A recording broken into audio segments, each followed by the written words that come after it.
don't rely completely on videos. 10th boards, oh my god वाली stuff है, boards, addition, subtraction, integration, differentiation, सब कुछ फलाना ढिमकाना करने के बाद अभी भी टाइम है, हो जाएगा. बस तुम अपने आप से प्रॉमिस करो कि hey buddies, welcome back to my channel. I'm Leah, a CBSE 11th grader PCM student. So this is a video for all my cute little 10th graders. तो yes, तो आज बेसिकली मैं आप लोगों को बताने वाली हूँ कि मैंने क्या गलतियाँ करी अपने 10th बोर्ड एग्जाम्स के टाइम पे एंड जो आपको नहीं करनी है बिल्कुल भी.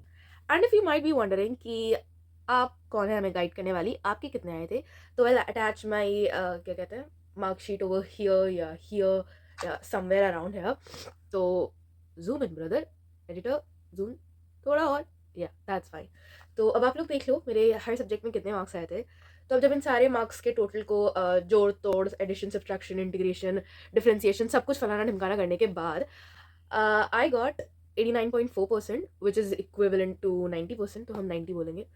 खैर, तो या आई गॉट 90. And how? सबसे first step, I am hoping कि अभी तक आप सब लोगों का अपना सिलेबस कंप्लीट हो गया होगा. हो गया है ना? क्योंकि अगर नहीं हुआ तो दिक्कत हो सकती है. खैर, ओके, सो जल्दी से मेरे वीडियो के पॉइंट पे आते हैं because I don't want to waste you guys time. खैर, तो सबसे पहले जो मैंने सबसे बड़ी मिस्टेक करी that was of course time management. I know अभी तक आप लोगों ने कई वीडियोस देख ली होंगी जिसमें लोग कहते हैं कि आपने टाइम बहुत अच्छे से मैनेज करना है और आपने कहा होगा जी हाँ हाँ कर लेंगे कर लेंगे, इन्हें ज़्यादा पता है. खैर, ये नहीं करना है, ओके. क्योंकि मैंने भी ये किया था and I regret it now. तो सबसे पहले जब भी आप अपना सैम्पल पेपर करो या कोई भी PYQ लगाओ या कुछ भी ऐसा करो, तो टाइमर 3 घंटे का नहीं सेट करना है, 2 घंटे का भी सेट नहीं करना है, 1.5 घंटे का सेट करना है, 1.5 hour. क्योंकि आपका पता है, आप जब अपने PYQs करोगे, जब मैं भी अपने PYQs करती थी तो बहुत जल्दी हो जाते थे, लाइक 2 घंटे में हो जाते थे. बट बोर्ड्स के टाइम पे एंड मोमेंट तक, जब इन्विजिलेटर बोलता है अब रुक जाओ अब बस करो, तब तक आई यूज टू लिख रही होती थी मैं. सो ऐसा नहीं करना है. एंड मैं आप लोगों को क्या ही बताऊँ, इसकी वजह से मेरे काफ़ी मार्क्स छूटे हैं हर पेपर में. लाइक आई गेस सिर्फ एक इंग्लिश और ऑप्शनल का ऐसा पेपर था जो मेरा पूरा हो गया था टाइम पे, और मेरा कोई भी पेपर कंप्लीट हुआ ही नहीं था. सब में लाइक MCQs तो पूरे रहते थे, पूरे 20 मार्क के. सोचा आप MCQs रह रहे हैं और आपके पास टाइम सिर्फ 5 मिनट रह रहा है, उसमें इतनी जल्दी जल्दी, वो भी पढ़े बिना पढ़े, बस लिखना होता है, इतना कुछ होता है. तो और ऐसा नहीं है कि मैं बहुत स्लो लिखती हूँ, नो, बट स्टिल वहाँ पे गलती हो जाती है. तो आपको ये नहीं करना है, ठीक है. जल्दी 1.5 घंटे का टाइमर लगाओ और उस पर भी जल्दी जल्दी करने की कोशिश करो, क्योंकि वहाँ पे आप थोड़े से नर्वस ही आओगे ही और वहीं गलती हो जाएगी, ठीक है.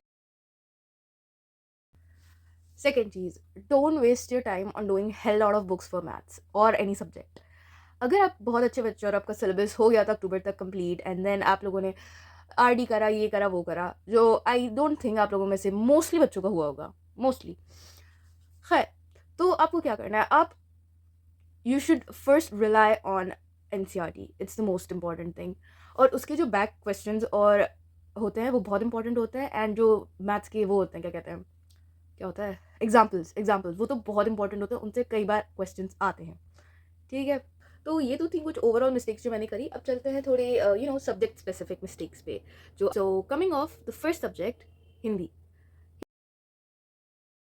पता है, हिंदी और इंग्लिश का सबसे इजी तरीका है अपनी लिटरेचर को अच्छे से समझने का, कि आप जैसे कोई भी आपने एक 3 घंटा या 2 घंटे का मैथ्स पढ़ा या साइंस पढ़ा, कुछ भी पढ़ा, उसके बाद आप एक ब्रेक लेने के लिए फ़ोन चलाने से पहले इंग्लिश का कोई भी चैप्टर उठाओ, उसे रीड कर लो, हिंदी का कोई भी चैप्टर उठाओ, उसे रीड कर लो. क्योंकि 10th की इंग्लिश और हिंदी तो बहुत अच्छी है यार, लिटरेचर अच्छे मज़ेदार है, ठीक है.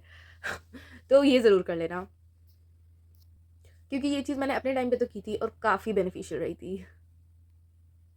और ग्रामर के लिए, अगर आपकी स्कूल की टीचर अच्छी हैं, वो बहुत अच्छे से ग्रामर समझा देती हैं, जैसा मेरे केस में था, तो वेरी वेल एंड गुड. और अगर ऐसा नहीं है तो वीडियोस भी काफ़ी आपको अच्छे मिल जाएंगे जिससे आप लोग सीख सकते हो ग्रामर सही से करना.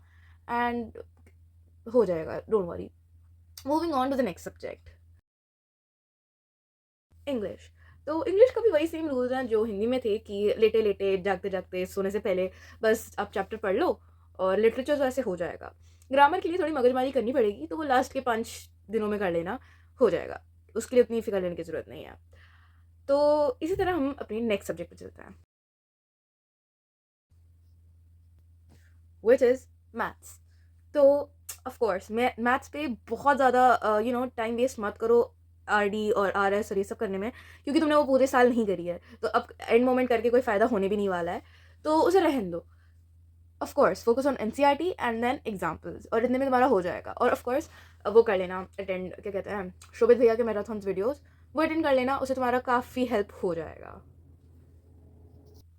और आई नो तुम मैथ्स के 5 मार्कर्स को तो ध्यान देते होगे, लेकिन MCQs पे भी ध्यान दे लिया करो यार, क्योंकि पता है मेरे पूरे 20 के 20 MCQs बचे थे, और पता है लास्ट के आई गेस 8 या 10 मिनट बचे थे, और उसमें मैं इतना ऑलरेडी वो हो चुकी थी, क्या कहते हैं, नर्वस एंड एवरीथिंग, नहीं हो पाए सारे क्वेश्चन। मैंने बिना पढ़े आंसर दिए तुक्के पे, और तुक्का किसका ही अच्छा जाता है यार, मेरा तो नहीं जाता। खैर अगर आपका अच्छा जाता है तो बहुत अच्छी बात है, मेरा तो नहीं जाता तुक्के अच्छे।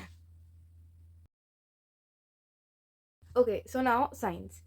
तो 10th एक ऐसी क्लास थी जिसमें मुझे साइंस बड़ी पसंद थी, पता नहीं क्यों। उसमें ऐसा पसंद करने लायक कुछ है तो नहीं, लेकिन मुझे तो पसंद थी। खैर, तो अगर मैं बोलूँ कि केमिस्ट्री के लिए आप सबसे पहले जो आपके 2 चैप्टर्स स्टार्टिंग हैं, उनमें आई गेस कितनी, पहले चैप्टर में 22-24 इक्वेशंस हैं, बहुत अच्छे से याद कर लो। मतलब पता है लिख लिख के इतना अच्छे से कर लो, जैसे ही जब भी पढ़ने बैठो लिख लो लिख लो लिख लो लिख लो, लिख लिख के याद कर लो। और एक टिप जो बहुत अच्छी रहेगी साइंस के लिए, दैट इज़ कि जब भी तुम बुक पढ़ो तो अंडरलाइन कर लो कुछ इंपॉर्टेंट पॉइंट्स, ठीक है। और एंड मोमेंट पे जब रिविजन करना हो तो सिर्फ उन इंपॉर्टेंट पॉइंट्स को करो, और इंपॉर्टेंट अच्छे से हाईलाइट करना, सारे मत कर देना और बिल्कुल भी मत करना, थोड़े थोड़े करो सही से, नॉर्मल करके रहना। और फिर एंड मोमेंट पे तुमने वही पॉइंट्स को रिवाइज करना होगा और तुम्हारा चैप्टर का रिविजन हो जाएगा। तो ये बहुत अच्छा पॉइंट है, इसको ज़रूर फॉलो करना। और हाँ, बायो में तो सिर्फ तुम लोगों को बहुत ज़्यादा चैप्टर की बार बार रीडिंग करनी है, एंड लास्ट के जो क्या कहते हैं इंटेक्स क्वेश्चन होते हैं वो कर लो, ठीक है। और फिजिक्स अगर पूरे साल पढ़ी है, बहुत अच्छे से समझ आता है तो वेरी वेल एंड गुड, बहुत अच्छे ट्रैक पे हो। अगर नहीं आता तो रहने दो, छोड़ दो। सीरियसली आप लोगों की एक बड़ी बहन के हैसियत से मैं कह रही हूँ, छोड़ दो फिजिक्स अगर नहीं हो रही है एंड मोमेंट पे, क्योंकि 20 नंबर की होती है, उसमें से कुछ तो तुक्के लग के 5-10-5-8 नंबर मिल जाते हैं, तो वो हो जाएगा। लेकिन टाइम अपना फिजिक्स पे वेस्ट करके, क्योंकि वो तुम्हें वैसे भी नहीं समझ में आनी है, उस पर टाइम वेस्ट करे जाओ। केमिस्ट्री बायो जो समझ आ रही है वो भी पीछे रह जाएगी, तो ये गलती बिल्कुल भी मत करो, ठीक है। और अब चलते हैं SST पे। How blindly trust Digraj sir, seriously blindly trust him. वो जो बताया, वो पिछले इस बार तो उन्होंने मेरे टाइम पे तो वो टू डू लिस्ट दे रहे थे हर दिन के लिए कि ये वीडियो देखो, ये काम करो। That was very good, like very helpful. तो उनकी जो भी वीडियोज़ हैं यार, उन पे आँख बंद करके भरोसा कर लो, बहुत ही अच्छी होती हैं, ठीक है। चाहे वो 4 AM वाली हों, चाहे वो नॉर्मल मैराथन्स हों, या अगर तुमने बैच ले रखा है तो उसमें उन पे ब्लाइंडली ट्रस्ट करो यार, ही इज़ द बेस्ट। तो लास्ट में ऑप्शनल, आई डोंट नो कि तुम लोगों में से किसके पास फूड प्रोडक्शन होगा, लेकिन वो एज अ ऑप्शनल सब्जेक्ट मेरे पास तो था। और उसके स्पेसिफिक आई टेल यू, तो उसमें आप सिर्फ NCERT रीड कर लो, हो जाएगा। इतने आउट ऑफ सिलेबस क्वेश्चन नहीं आते हैं, सही आते हैं, हो जाएगा। सिर्फ NCERT बार बार रीड करो 4-5 बार और हो जाएगा। In the end I would just like to say कि don't rely completely on videos, because वो कहते हैं ना कि वीडियोज़ तुम्हें पढ़ना तो बता सकती हैं, लेकिन पढ़ना तो खुद ही है ना तुम्हें। तो इसलिए पहले वीडियो देखो, ऑफ कोर्स देखो, लेकिन फिर उसके बाद वीडियो बंद करो, उसको वापस खुद अपनी NCERT को पकड़ो या नोट्स को पकड़ो, या जो भी तुमने बनाया उसे रीड करो by your self, okay. And के लिए मत छोड़ो, नहीं हो पाएगा, वो बहुत हो जाएगा, बहुत ज़्यादा एंड में बहुत सारी चीज़ें आ जाती हैं, तुम्हारा दिमाग फंक्शन नहीं कर पाता है, तो ये गलती तुम बिल्कुल मत करो, ठीक है। और लास्ट चीज़, अभी भी टाइम है, हो जाएगा। बस तुम अपने आप से प्रॉमिस करो कि हर दिन एक स्पेसिफिक घंटे तुम्हें अपने आप को देने हैं, पढ़ना है। देना है इसका मतलब ये नहीं मी टाइम सेल्फ केयर ना, पढ़ो, ठीक है। बहुत तगड़ा होके पढ़ लो, हो जाएगा। अभी भी बोर्ड्स कितने हैं, 17 फेब से है ना, तो अभी 45 डेज़ के अराउंड तो आराम से तुम लोगों के पास है, तो हो जाएगा अगर पूरे साल पढ़ा है तो एंड में। लेकिन पढ़ा ही होगा ऑफ कोर्स, 10th है, बहुत 10th boards, oh my God वाली स्टफ है, तो तुमने पढ़ा ही होगा। थोड़ा और बस दिल लगा के एंड टाइम पे पढ़ लो, हो जाएगा, ताकि तुम बाद में रिग्रेट ना करो। और प्लीज़ टाइम मैनेज अच्छे से कर लेना, वरना पेपर अगर छूट गया ना तो बहुत बुरा लगता है, बहुत बुरा। तो इसलिए पेपर छूटने मत देना, ठीक है। And in the end I would just like to say best of luck, bye buddies.